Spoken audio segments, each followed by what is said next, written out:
Struktur dan bentuk pemerintahan Nabi Muhammad di Madinah merangkumi 7 aspek. Antaranya ialah Nabi Muhammad sebagai ketua negara, Al-Quran sebagai dasar pemerintahan, Piagam Madinah asas perlembagaan negara, prinsip musyawarah dalam pentadbiran, masjid sebagai pusat pemerintahan dan pentadbiran, Angkatan Tentera Islam dibina, dan beberapa jawatan sahaja membantu ketua negara. Antara isi yang pertama ialah Nabi Muhammad sebagai ketua negara. Sebagai ketua negara atau ketua pemerintah, baginda juga bertindak sebagai ketua agama, ketua hakim, ketua tentera, dan pemimpin masyarakat.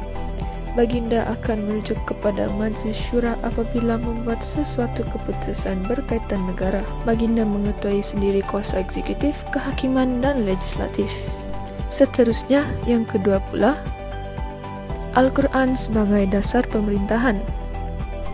Sistem perundangan yang diamalkan dalam pemerintahan baginda juga berteraskan Al-Quran. Al-Quran menjadi sumber dan rujukan serta prinsip pentadbiran Islam berkaitan politik, ekonomi, dan sosial.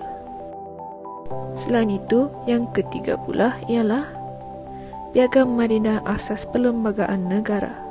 Piagam Madinah menjadi sistem perundangan dan teras pentadbiran baginda. Perlembagaan yang mengandungi 47 fasal yang menyentuh tentang tanggungjawab orang Islam yang mendiami kota Madinah. Sistem ini menjadi sistem pemerintahan yang sistematik dan berkesan dengan mengamalkan sistem teokrasi dan demokrasi Islam.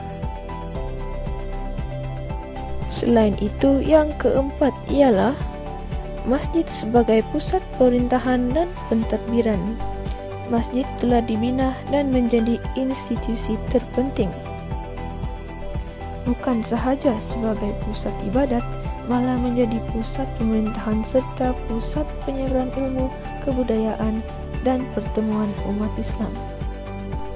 Sebagai contoh ialah Masjid Nabawi. Yang kelima pula ialah beberapa jawatan sahaja membantu ketua negara.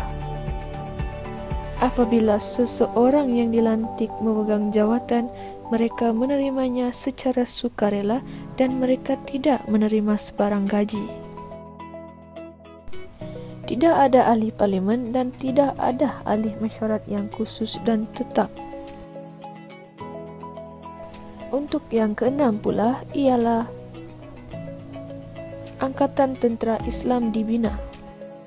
Pembentukan tentera Islam adalah untuk mempertahankan kesucian agama Islam daripada ancaman musuh Islam, terutamanya daripada kaum musyrikin. Sebanyak 74 ekspedisi ketenteraan berlaku semasa baginda memerintah Madinah. Pembentukan angkatan tentera ini membolehkan umat Islam Madinah menghadapi beberapa siri serangan orang musyrikin Mekah. Sebagai contoh, Perang Badar, Uhud, dan Khandaq.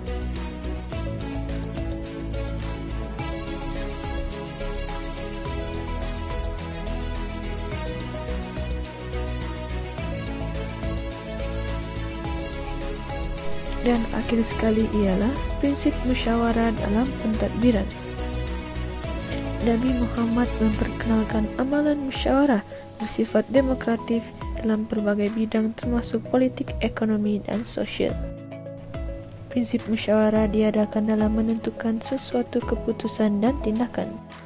Sekian, terima kasih.